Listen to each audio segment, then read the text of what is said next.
Halo semua. Kita semua tahu bahwa Yesus Kristus bukan lahir di bawah pohon kurma, tetapi di kandang domba. Lukas 2 ayat 6-7 mencatat bahwa bayi Yesus dibungkus dengan lampin dan dibaringkan di dalam palungan. Sebab tidak ada tempat bagi mereka di rumah penginapan.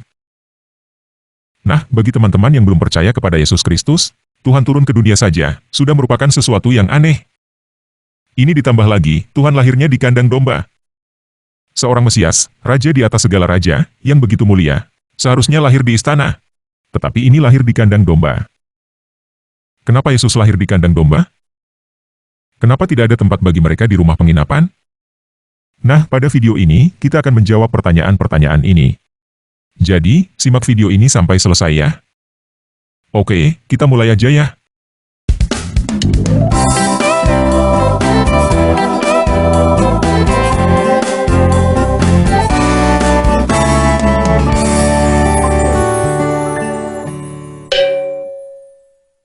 Nah, kedatangan seorang Raja Mesias adalah sebuah kepastian di kalangan Yahudi. Kita bisa tahu hal ini karena sampai hari ini, orang-orang Yahudi masih menunggu kedatangan Mesias. Kenapa orang-orang Yahudi begitu yakin bahwa ada kedatangan Mesias? Karena nubuat tentang kedatangan Mesias sangat banyak di dalam Perjanjian Lama. Begitu banyaknya nubuat tentang kedatangan Mesias, sehingga orang Yahudi tidak mungkin untuk membantah bahwa Mesias akan datang. Tetapi, orang-orang bisa berselisih pendapat tentang siapa Mesias, karena begitu banyaknya nubuat. Sebagai contoh, semua Yahudi sepakat bahwa Mesias adalah Raja Agung yang akan mendatangkan kedamaian. Tetapi, ada yang menolak bahwa selain Raja, Mesias juga adalah hamba yang menderita. Seorang Raja Agung, sekaligus juga adalah seorang hamba, terdengar kontradiktif dan mustahil. Tetapi itulah yang kita percaya tentang Yesus Kristus. Yesus menggenapi semua nubuat tentang Mesias yang kontradiktif dan mustahil. Contohnya, Yeremia 23 ayat 5 berkata, "Lihatlah, waktunya akan datang, firman Yahweh, bahwa aku akan membangkitkan sebuah tunas yang benar bagi Daud. Seorang raja akan memerintah dan bertindak dengan bijaksana, serta melakukan keadilan dan kebenaran di bumi." Setahu saya, semua orang Yahudi sepakat bahwa ini adalah nubuat tentang Mesias. Kemudian, Yesaya 40 ayat 10 berkata, "Lihatlah, Tuhan Yahweh akan datang dengan kekuatan tangannya dan lengannya memerintah bersamanya. Lihatlah, upahnya ada bersamanya dan pahalanya ada di hadapannya." Dan Zaharia 2 ayat 10 berkata, "Bersoraklah dan bersukacitalah, hai putri Sion. Sebab lihatlah, aku datang dan aku akan tinggal di tengah-tengahmu. Firman Yahweh." Pada kedua ayat ini, kita bisa melihat bahwa Yahweh sendiri yang berkata bahwa yang akan datang adalah Yahweh sendiri. Setahu saya, mayoritas orang Yahudi menolak bahwa ini adalah nubuat tentang Mesias, karena mereka menolak ide bahwa Sang Mesias yang akan datang adalah Yahweh itu sendiri. Nah, kita tidak akan membahas lebih lanjut tentang perbedaan pendapat tentang Mesias antara Yahudi dan Kristen. Tetapi, kita akan fokus melihat nubuat-nubuat tentang kelahiran Yesus dulu. Setelah itu kita akan melihat bagaimana ceritanya nubuat-nubuat itu digenapi. Nubuat tentang kelahiran Mesias di Betlehem ada di Mika 5 ayat 2. "Tetapi engkau, hai Betlehem Efrata, sekalipun engkau yang terkecil di antara kaum Yehuda, namun daripadamu akan bangkit bagiku seorang yang akan memerintah Israel, yang sudah ada dari sejak zaman dahulu kala, sekarang dan selamanya." Nubuat tentang Mesias lahir di kandang domba ada di Mika 4 ayat 8. "Dan engkau, menara kawanan domba, benteng putri Sion. Pemerintahan yang terdahulu akan datang dan kembali kepadamu. Kerajaan bagi putri Yerusalem." Nah, sebenarnya tidak ada catatan secara literal bahwa Yesus lahir di kandang domba. Tetapi, kita tahu bahwa Yesus lahir di kandang domba karena disebutkan bahwa Yesus dibaringkan di dalam palungan. Jadi, ada kemungkinan tempat Yesus dilahirkan bukan kandang domba biasa, tetapi sebuah menara kawanan domba. Menara kawanan domba, yang bahasa aslinya adalah Migdal Eder ini, adalah sebuah bangunan menara bertingkat.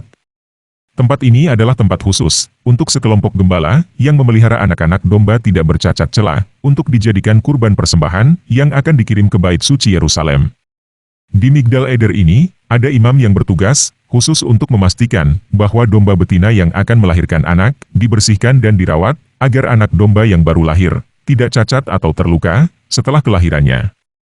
Jadi, kelahiran Yesus di Menara Kawanan Domba mempunyai makna bahwa Yesus adalah anak domba Elohim yang tidak bercacat celah dan dipersiapkan sebagai kurban penghapusan dosa sejak kelahirannya. Konsep dan nubuat mengenai kurban penghapusan dosa ini sudah ada sejak Kejadian 3 ayat 21. Di situ, Yahweh membuat pakaian dari kulit binatang dan mengenakannya kepada Adam dan istrinya untuk menutupi kemaluan mereka. Penggunaan anak domba yang tidak bercacat celah sebagai kurban penghapusan dosa bisa kita temukan sangat banyak di dalam Alkitab. Salah satunya adalah kisah domba yang disediakan Yahweh bagi Abraham sebagai pengganti Ishak.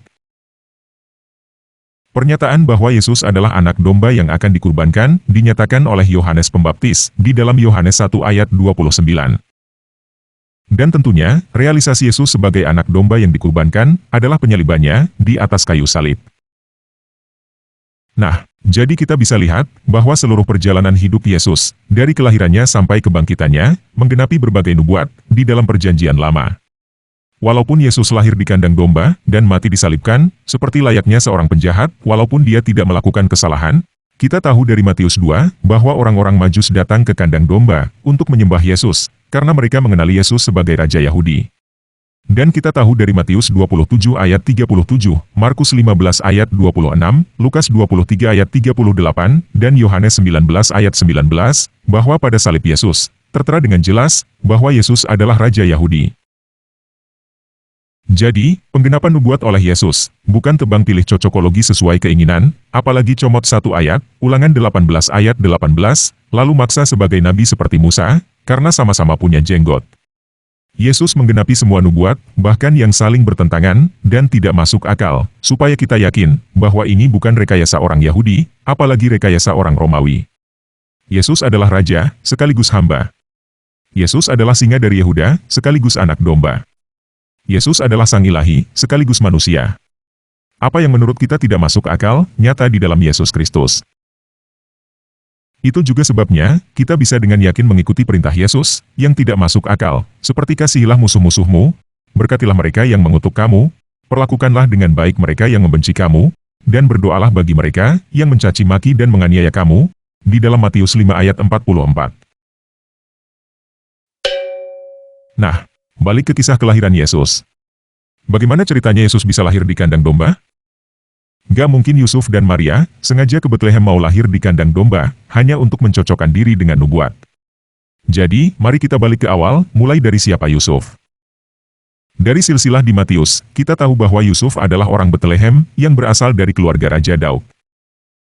Dari Matius 13 ayat 55 dan Markus 6 ayat 3, terjemahan Indonesia, kita tahu bahwa Yusuf adalah seorang tukang kayu. Nah, yang menarik adalah, di dalam bahasa aslinya Yunani, digunakan kata tekton.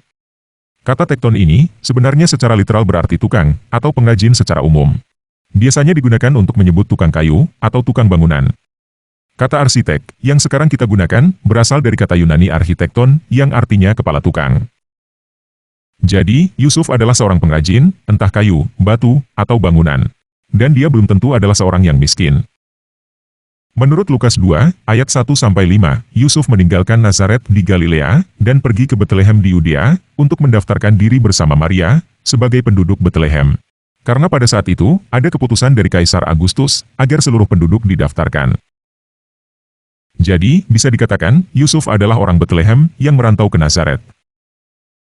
Kenapa Yusuf merantau ke Nazaret?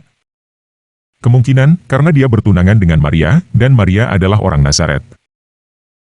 Nah, kita tidak tahu berapa usia Yusuf dan Maria ketika mereka bertunangan. Tetapi, berdasarkan budaya Yahudi, pertunangan dilakukan oleh para ayah dari calon pasangan. Artinya, pertunangan antara Yusuf dan Maria dilakukan oleh para ayah mereka. Kita tidak tahu usia Maria, tetapi kita tahu bahwa pada saat itu, dia masih gadis yang sangat muda. Sedangkan, usia Yusuf, ada yang spekulasi bahwa Yusuf adalah orang tua berusia 90 tahun. Menurut saya ini tidak mungkin. Yang pertama, Yusuf yang berusia 90 tahun, tidak mungkin datang ke ayahnya Maria, untuk berkata bahwa dia mau menikahi anaknya. Jika Yusuf berusia 90 tahun, dia akan datang ke ayahnya Maria, untuk melamar Maria, bagi anaknya atau cucunya Yusuf. Ada juga yang berspekulasi, bahwa Yusuf adalah remaja, yang berusia 18-20 tahun. Menurut saya ini juga tidak mungkin, karena Yusuf sudah merantau, dan sudah disebut sebagai tukang. Jadi, menurut saya, kemungkinan Yusuf berusia 30 tahunan ketika dia bertunangan dengan Maria. Dan Yusuf sangat paham tentang hukum Taurat. Kita perlu tahu juga bahwa di dalam budaya Yahudi, pasangan yang bertunangan, statusnya sudah sah sebagai suami istri, dan diumumkan kepada publik. Hanya saja, mereka belum hidup bersama. Si istri masih tinggal di rumah ayahnya, sampai pesta pernikahan. Setelah pesta pernikahan, si istri tinggal bersama suaminya. Nah, Matius 1 ayat 18-19, mencatat bahwa kelahiran Yesus Kristus adalah sebagai berikut. Ketika Maria, ibunya, masih bertunangan dengan Yusuf, dan belum bersetubuh, ia didapati mengandung dari Roh Kudus. Maka Yusuf tunangannya, selaku seorang yang benar, dan tidak ingin mempermalukannya, bermaksud untuk menceraikannya dengan diam-diam. Kita perlu tahu bahwa pada saat Yusuf dan Maria bertunangan, hukum pernikahan di dalam Taurat sudah berlaku.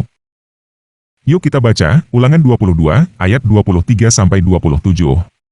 Apabila ada seorang gadis yang masih perawan, yang telah bertunangan dengan seorang pria, kemudian ada seorang pria di kota, menemuinya dan tidur dengannya, maka kamu harus membawa mereka berdua, keluar gerbang kota. Dan kamu harus melempari mereka, dengan batu sampai mati. Karena gadis itu walaupun tinggal di kota, dia tidak berteriak. Dan juga pria itu, karena dia telah memerkosa istri sesamanya. Demikianlah harus engkau singkirkan yang jahat, dari antaramu. Tetapi, apabila seorang pria menemukan gadis yang telah bertunangan itu di padang, kemudian memaksanya dan tidur dengannya, maka hanya pria yang tidur dengannya saja yang harus mati. Tetapi engkau tidak boleh melakukan apapun terhadap gadis itu. Karena gadis itu tidak memiliki dosa yang setimpal dengan hukuman mati. Sebab, perkara itu sama halnya dengan ketika seorang pria menyerang sesamanya dan membunuhnya. Oleh karena ia menemukan gadis itu di padang, walaupun gadis yang telah bertunangan itu menangis dengan nyaring, tetapi tidak seorang pun menyelamatkannya. Nah, ketika Yusuf mengetahui Maria hamil, entah oleh siapa, tentunya dia sangat terpukul. Dia tidak mungkin berpikir bahwa bayi itu adalah dari Roh Kudus. Kalau saya jadi Yusuf, dan menurut saya, semua lelaki normal di dunia ini, walaupun Maria berkata bahwa dia bertemu malaikat dan lain sebagainya, tidak akan ada yang percaya. Yang kita pikir adalah Ulangan 28 ayat 30. Engkau akan bertunangan dengan seorang wanita, tetapi orang lain yang akan menidurinya. Dan kita akan berpikir penyebabnya adalah Ulangan 28 ayat 15.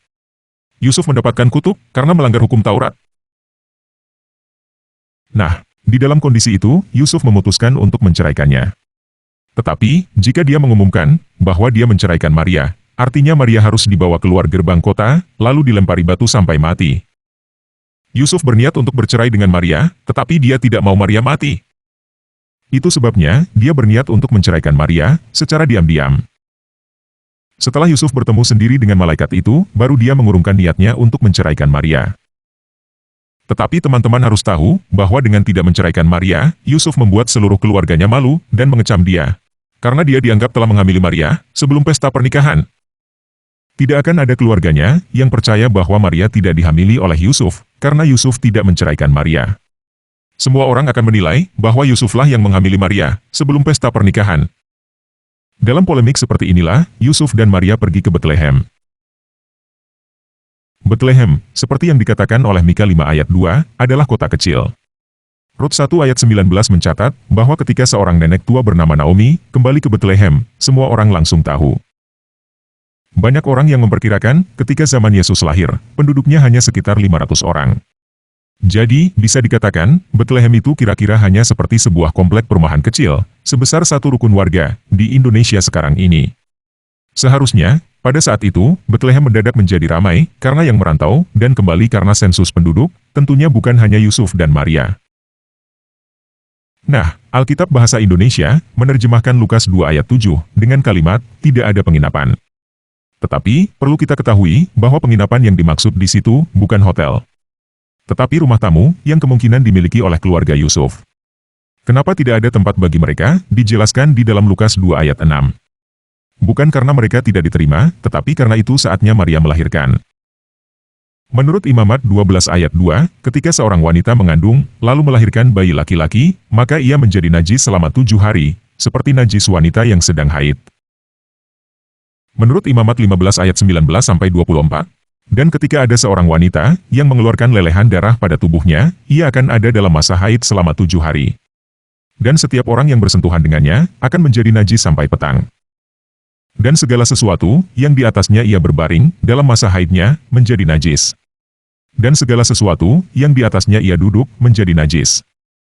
Setiap orang yang bersentuhan dengan tempat tidurnya, ia harus mencuci pakaiannya dan mandi dengan air, dan ia menjadi najis sampai petang. Setiap orang yang bersentuhan dengan semua perabot yang di atasnya ia pernah duduk, ia harus mencuci pakaiannya dan mandi dengan air, dan ia menjadi najis sampai petang. Dan entah itu di atas tempat tidur, atau di atas perabot yang di atasnya ia pernah duduk, ketika ia bersentuhan dengannya, ia menjadi najis sampai petang. Dan apabila seorang pria benar-benar berbaring dengannya, dan kecemarannya menimpa padanya, ia menjadi najis 7 hari lamanya, dan setiap tempat tidur, di mana ia pernah berbaring di atasnya, menjadi najis. Jadi pada saat itu, karena banyak orang yang datang untuk sensus, kemungkinan rumah tamu penuh. Tidak masalah jika pada saat itu, Maria belum melahirkan.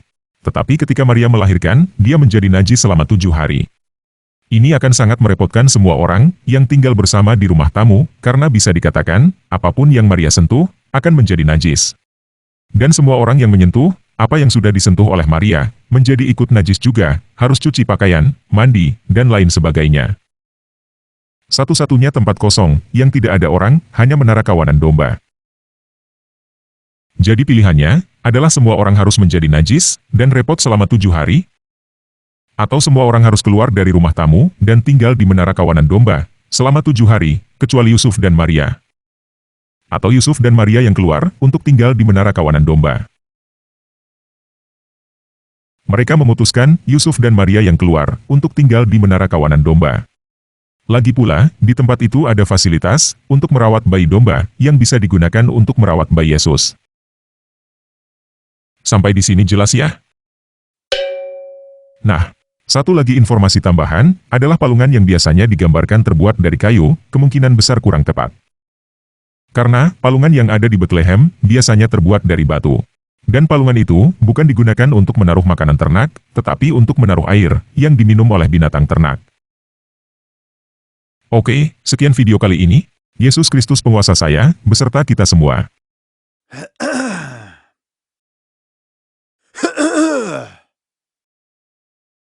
What child is this who lay to rest on Mary's lap is sleeping, whom angels greet with anthems sweet, while shepherds watch are keeping. Helpless and hungry, lowly, afraid, wrapped in the chill of midwinter, comes now among us, born into poverty's embrace, new life for the world. Who is this who lives with the lonely, sharing their sorrows, knowing their hunger? This is Christ revealed to the world in the eyes of a child of the poor.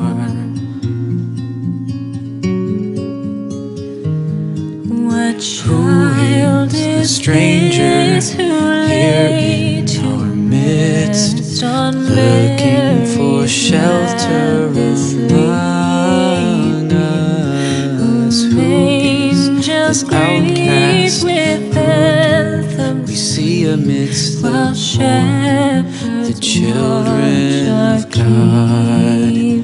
Who is this who lives with the lonely, sharing their sorrows, knowing their hunger? This is Christ revealed to the world in the eyes of a child of the poor. So bring him incense, gold, and myrrh, come peasant king to own him, the King of kings, salvation bring.